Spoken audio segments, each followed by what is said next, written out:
السلام علیکم ناظرین، نقاب کے نیکسٹ ایپیسوڈ میں ہم دیکھیں گے کہ ایک طرف اس احد کے جذبات تو ایمان کے لیے بڑھتے ہی چلے جا رہے ہیں۔ وہ ایمان کو لے کے سب کے خیالات بھی سن چکا ہے۔ ایسے میں جب تیمور کو معلوم ہوتا ہے کہ ایمان کی منگنی ہونے والی ہے، یہ احد بھی اس کے ساتھ لائن بنا رہا ہے، تو اسے یہ بات ہرگز بھی برداشت نہیں ہوتی۔ یہ سب کچھ اپنی ذمہ داری میں نہیں بلکہ اپنی پسندیدگی میں کر رہا ہے۔ اور زارا تو اسی خوش فہمی میں ہے کہ تیمور اسے اپنی ذمہ داری سمجھ رہا ہے۔ ایسے میں زارا نے تیمور کی جیب میں ایک جولری دیکھی تو وہ اسی سے سوال کرتی ہے کہ یہ کیا ہے۔ وہ اسی پہ ڈال دیتا ہے کہ مردوں کی جیب میں ایسی چیزیں کہاں سے آتی ہیں، لیکن زارا بھی بہت تیز ہے۔ وہ بھی بہت تیز ہے اور سمجھ جاتی ہے کہ یہ کس طرح انوالو ہو چکا ہے اس ایمان میں۔ احد اس ایمان کی وجہ سے ہی اپنے بزنس کو سیریس لینے لگا ہے اور اس پہ توجہ دینا سٹارٹ کر دیا ہے اس نے۔ وہ یونیورسٹی جا کر اس ایمان سے بھی ملتا ہے اور جاتے تھے اس کا ہاتھ بھی پکڑ لیتا ہے، مگر یہ ایمان بلال کے ساتھ ہی آتی ہے اور یہ دیکھتے دیکھتے اس تیمور جس کی ہر چیز پہ نظر ہے، خاص طور پر اس ایمان پر، اور باقی کی توجہ زارا جو اس پر ڈلوا رہی ہے۔ آخرکار یہ تیمور اس زارا کو کہہ دیتا ہے کہ مجھے ایمان پر پابندیاں لگانی ہوں گی، کہ اسے لگتا ہے کہ احد اس کا فائدہ اٹھائے گا۔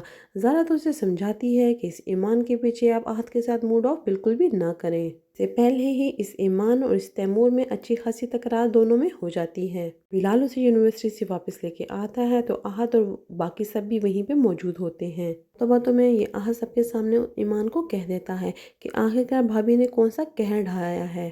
احد طنز کرتا ہے کہ تمہاری بھابھی قہر نہیں ڈھاتی، وہ طنز کرتی ہیں۔ زارا کے خلاف یہ بات سن کر تو تیمور بالکل بھی خاموش نہیں رہتا۔ وہ کہتا ہے کہ تمیز سے بات کیا کرو احد، وہ غصے میں آ جاتا ہے۔ ایمان فوراً سے پروٹیکٹ کرنے کی کوشش کرتی ہے اس احد کو۔ وہ کہتی ہے کہ تیمور بھائی، احد کا ایسا کوئی بات کرنے کا مقصد نہیں تھا۔ ابھی ایمان کی بات مکمل ہی نہیں ہوئی تھی کہ تیمور اسے ٹوک دیتا ہے کہ تم یہاں پہ بزنس پڑھنے آئی ہو تو بزنس ہی پڑھو، یہاں پہ وکیل بننے کی کوشش مت کرو۔ تبھی تو یہ تیمور غصہ ہوتا ہے اس ایمان پر کہ کہیں یہ احد اس کا کوئی فائدہ نہ اٹھا لے۔ یہاں پہ گائز ہم دیکھتے ہیں کہ تیمور کی والدہ بھی کسی سے کم نہیں، وہ اشاروں میں زارا کو سب کچھ بتا دیتی ہیں۔ کہتی ہیں کہ اگر اس گھر میں کوئی سانس بھی لیتا ہے تو اس کی خبر بھی مجھے ہوتی ہے۔ وہ اپنے طریقے سے زارا کو ہینڈل کرنا چاہتی ہیں۔ یوں کہیں کہ اس گھر میں ہر کوئی شطرنج کی بازی کھیل رہا ہے، بلال کی ہر ایک پہ کڑی نظر ہوتی ہے۔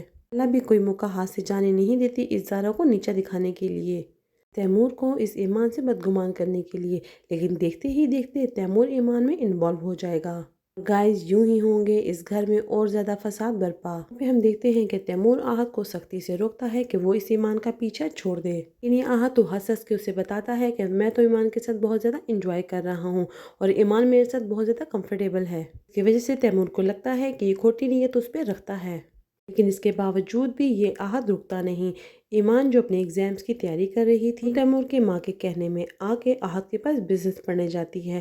احد تو بہت زیادہ خوش ہو جاتا ہے ایمان کو دیکھ کر کہ وہ اسے اسٹڈی کروائے گا۔ احد ایمان کو لے کے چھت پہ بیٹھ جاتا ہے اسٹڈی کرنے کے لیے۔ ایمان بک کھول کے بیٹھ جاتی ہے، لیکن احد کون سا اسے پڑھائے گا، ایمان کون سا پڑھ لے گی، دونوں بیٹھ کے باتیں کرنے کے لیے۔ احد ایمان کو موبائل گفٹ کرتا ہے تو ایمان اسے گفٹ دینے کی وجہ پوچھ لیتی ہے، تو احد کہتا ہے تم مجھ سے ملنے کے لیے جو آئی ہو۔ وہ کہتا ہے کہ تم مجھ سے ملنے آئی ہو، اسی خوشی میں نے تمہیں موبائل گفٹ کیا ہے۔ احد اپنے ہاتھوں سے ایمان کو پائل بھی پہناتا ہے، ایمان خوشی خوشی پہن بھی لیتی ہے۔ احد اسے کہتا ہے کہ بس ایک دفعہ اپنا نام میرے نام کے ساتھ جڑ لینے دو، اس کے بعد ہر کوئی تمہاری عزت بھی کرے گا۔ اسی دوران یہ ایمان احد کا کالر بھی پکڑ لیتی ہے، دونوں میں باتیں ہوتی رہی اور ان دونوں کی محبت پہ پروان چڑھتی گئی۔ تیمور ان سب سے غافل نہیں ہوا، اصل میں تو تیمور کا دل آ گیا ہے اس ایمان پر، وجہ سے وہ بہت زیادہ سینسیٹیو ہو رہا ہے، بہت زیادہ ایموشنل ہو رہا ہے ایمان کو لے کر۔ زارا کسی وقت بھی ایمان کو نیچا دکھانے کا موقع ہاتھ سے جانے نہیں دیتی۔ یہ ایمان کے کزن کا لو لیٹر بھی دکھاتی ہے اس تیمور کو۔ اسے پڑھنے کے بعد تو تیمور اور زیادہ پریشان ہو جاتا ہے، اور دوسری جانب یہ بلال اپنی گاڑی اپنی بیوی کی خاطر بیچ چکا ہوتا ہے۔ وہ گاڑی سیل کر کر اس کی جو پیمنٹ ہوتی ہے وہ لیلا کو دے دیتا ہے۔ لیلا اسے چیک لے تو لیتی ہے، لیکن پھر بھی اس کی عزت بالکل بھی نہیں کرتی۔ اپنی ماں کو غصے میں سنا دیتی ہے کہ میرے ٹکڑوں پہ پلنے والا آج میرے ہی گیسٹ ہاؤس کی پیمنٹ سیل کر کے مجھے ہی ڈونیشن دے کے گیا ہے۔ اپنی ماں سے جھگڑا کرتی ہے کہ آپ نے تو مجھے کچھ بھی نہیں دیا، اب دوسروں کو رویہ تو بلال کو کم تکلیف دیتا ہے کہ اس کی اپنی بہن بھی شروع ہو جاتی ہے۔ اس کی بہن زارا کو پتہ چلتا ہے کہ اس نے گاڑی بیچ دی تو وہ اس پہ غصہ کرتی ہے کہ غلام تو تم پہلے بھی بنے ہوئے تھے، اب گاڑی بیچ کر تم سڑکوں پہ آ گئے ہو۔ بلال کا ان تلخ لہجوں سے، اپنوں کے اس رویوں سے اس کا دل بہت زیادہ چھنی ہو جاتا ہے۔ वो तस्वीर उठाए आंसू बहाने लग पड़ता है और यहाँ हम देखते हैं कि तैमूर जो एक नए मिशन पे निकल पड़ता है। तैमूर अपने सीसीटीवी कैमरे से देख रहा है कि ये अहाद इस ईमान का पीछा बिल्कुल भी नहीं छोड़ रहा। वो ये भी देखता है कि ईमान भी इन्वॉल्व हो रही है इस अहाद के साथ, तो वो ये फैसला करता है कि ईमान को यूनिवर्सिटी से पिक एंड ड्रॉप देने का। ईमान भी तैमूर को समझाती है कि अगर ईमान के साथ उसका बिहेवियर रूड होगा तो उसकी कोई भी इज्जत नहीं करेगा। तैमूर भी अपनी माँ को सुना देता है, जिम्मेदारी तो वो मेरी बहुत पहले से थी, लेकिन अब जिम्मेदारी से बढ़कर है। माँ अपने बेटे की दिल की बात अपनी जुबान पे ले आती है। वो तैमूर को कह देती है कि मुझे पता है उसने तुम्हारे दिल में जगह बना ली है। ये बात सुनकर तो तैमूर एकदम से हैरान हो जाता है कि माँ को इस बात की खबर कैसी हुई है, उन्हें यह सब कुछ कैसे पता चल गया, ये तो मेरी बात अभी दिल में थी। लेकिन तैमूर की माँ भी ये सब कुछ एंजॉय कर रही है इस ज़ारा को तकलीफ देने के लिए।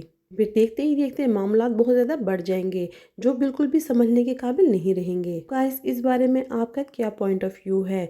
क्या तैमूर की वालदा उसके दिल की बात जान पाई हैं? गाइस, इस ड्रामे में जैसे जैसे कहानी आगे बढ़ती जाएगी हकीकतों से पर्दे भी उसी तरह वॉश होते जाएंगे। बिलाल, जिस पर इन सब ने अपनी मर्जी के पहाड़ तोड़ दिए, उसे अभी भी अपनी मर्जी से सांस तक लेने की इजाज़त नहीं है। हकीकत में आज ये जिस बिजनेस पर बैठे ऐश कर रहे हैं, ये सारा पैसा उसके वालिद का ही था। इस पे बैठ के तैमूर अपनी कामयाबी के झंडे गाड़ता है। बिलाल, जिसने गाड़ी बेचकर जो रकम बची थी वो उसने लैला को दे दी और कुछ लाख संभाल के उसने रख दिए, लेकिन वो अपनी जगह पे नहीं थे उस वक्त। कि अपनी चाची से पूछता है कि मैंने 3 लाख रखे थे, वो आपने कहीं लिए तो नहीं है, लेकिन चाची भी धड़ल्ले से बोलती है, हाँ वो पैसे मैंने ले लिए क्योंकि वो पैसे तुमने बेईमानी से जमा किए थे।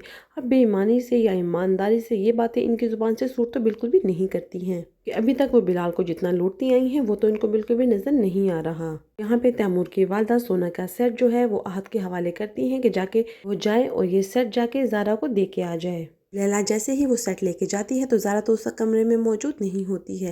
वो जैसे ही कमरे में जाती है तो वो सेट सोने का एकदम से उसके अलमारी में फेंक देती है। एन उसी वक्त बिलाल भी दरवाज़ा खोल के अंदर आ चुका होता है, लेकिन उस वक्त लैला अपना काम कर चुकी होती है। बिलाल को कुछ शक तो होता है जैसे कुछ गलत हुआ हो, लेकिन वो इस चीज़ को इग्नोर करके चला जाता है। अब कुछ देर बाद ज़ारा जो अपने रूम में आती है वो तैमूर के साथ शादी पे जाने के लिए तैयार हो जाती है, लेकिन जैसे ही वो ज्वेलरी निकालती है तो ज्वेलरी में, मैंने तो तुम्हें ये सेट 5 सेट भिजवाए थे इसके, लेकिन वो ये देखकर हैरान हो जाती हैं कि इसमें सेट कम है और वो कहती हैं कि ये सेट तो मैंने लैला के हाथ भिजवाया था। देखते ही देखते कचहरी लग जाती है और सब एक जगह पे जमा हो जाती हैं। लैला अपनी सफाई पेश करती है कि अगर उसे ज्वेलरी की इतनी ही ज़रूरत होती तो क्या वो अपना सेट बेचती। जैसे ही इस लैला की माँ को तो मौका मिल जाता है, जैसे ही बिलाल सामने आता है वो इस पे इल्ज़ाम लगा देती हैं। कहती हैं कि बिलाल को 3 लाख की ज़रूरत थी, इसी ने वो सेट चोरी करके बेचा होगा। ये बात सुनकर तो बिलाल की बर्दाश्त की सारी हदें ख़त्म हो जाती हैं। साफ कह देता है कि मैंने चोरी नहीं की, वहाँ पे पहले से लैला मौजूद थी और लैला ने ही चोरी की होगी। ये बात तो सबसे कैसे बर्दाश्त होगी, ये बिलाल तो नहीं जो सब कुछ चुपचाप बर्दाश्त कर ले, ये लैला है जो कोई बात भी बर्दाश्त नहीं करती। बात सुनकर तो अहद एकदम से बिगड़ जाता है और वो गुस्से में आके बिलाल का गिरबान पकड़ लेता है। ईमान आती है और ये सब कुछ देखकर एकदम से परेशान हो जाती है। रसूल ने बिलाल पे इल्ज़ाम लगा दिए और बेमकसद के इल्ज़ाम हैं ये सारे। ये बात सब कुछ देखकर तो तैमूर भी बहुत ज़्यादा परेशान हो जाता है। यानी उसे बिलाल की नहीं बल्कि अहद की होती है, क्योंकि बिलाल से ये सब कुछ बर्दाश्त नहीं होता। इस वक्त बिलाल उस अहद को धक्का दे देता है और वो दूर सोफे पे जाके गिरता है। माँ और लैला दोनों इस अहद को संभालते हैं और ये बात इस तैमूर से बिल्कुल भी बर्दाश्त नहीं होती। तैमूर उसी वक्त गुस्से में उठता है और बिलाल का गिरबान पकड़ लेता है और गुस्से में उसे कहता है कि तुम्हारी इतनी जुर्रत कि तुम ये सब कुछ करो। वो उसका गिरबान पकड़ के उसे घर से बाहर निकाल देता है। खड़ी ईमान ये सब कुछ देख के हक्की बक्की रह जाती है कि ये सब कुछ बिलाल के साथ नाइंसाफ़ी हो रही है। बिलाल बाहर बैठा परेशान बैठा होता है, लेकिन ईमान उसके पास आती है और उसे तसल्ली देती है। ज़ारा जो उसकी सगी बहन है, उसे अपने भाई की बिल्कुल भी फिक्र नहीं होती क्योंकि वो भी इन सब जैसी है। तैमूर अपनी वालदा को देखता है और कहता है कि मुझे लगता है कि मैंने गलती कर दी है। वालदा भी उसे तसल्ली देती है, लेकिन ये सब एक ही खेत की मूली हैं। सब वजूहात की वजह से बिलाल ना ही इनसे दुश्मनी लेता है और ना ही इन सब के मुंह लगना पसंद करता है, क्योंकि बिलाल ही इन सब से अलग है, बाकी सब तो एक ही जैसे हैं। बिलाल सिर्फ इस वजह से खामोश है कि वो अपना फ्यूचर सिक्योर करना चाहता है, वो कुछ बन के दिखाना चाहता है इन सब घर वालों को। हो सकता है गाइस कि बिलाल आगे जाके लॉयर बन रहा हो। गाइस ऐसा भी हो सकता है कि क्या पता ये किसी ऐसे ओहदे में फाइज हो जाए कि जहाँ पे बैठ कर ये इन सब को टक्कर दे सके। बिलाल तैमूर के बाप के पास जाता है और हाथ जोड़ के उनसे माफ़ी मांगता है, जबकि बिलाल का कसूर बिल्कुल भी नहीं होता। उसके बावजूद वो उसके बाप से माफ़ी मांगता है। चचा तो फौरन उठ खड़ा होता है और उसे तसल्ली देता है और हो सकता है कि ये इल्ज़ाम बिलाल पे इसी ने लगाया हो। वो उसे समझाते हैं कि अगर तुम्हें पैसों की ज़रूरत थी तो तुम मुझे बताते, इस तरह चोरी तो ना करते। मैं तुम्हारा चचा हूँ, तुम्हारे बाप की जगह हूँ। दूर खड़ी लैला ये सब कुछ देख रही होती है। ये बात सुनकर तो तैमूर को गुस्सा आ जाता है और वो कहता है कि बाकी सब कुछ कम था जो आपने उन सब की जगह ले ली है। गुजरते वक्त के साथ बिलाल का यहाँ रहना बहुत ज़्यादा मुश्किल होता जाएगा, ख़ास तौर पर जब वो तैमूर की इस खोटी नीयत के बारे में जानेगा। खास तौर पर बिलाल को जब मालूम होगा कि तैमूर की इस खोटी नीयत के बारे में कि वो ईमान पर गलत नज़र रखता है। गाइस इस सब के बारे में आपकी क्या राय है? क्या लैला का दिल मोम होगा इस बिलाल के लिए? क्या लैला को अपनी गलती का एहसास होगा कि उसकी गलती की वजह से बिलाल फंस के रह गया, सबके सामने ज़लील और रुस्वा अलग से हुआ।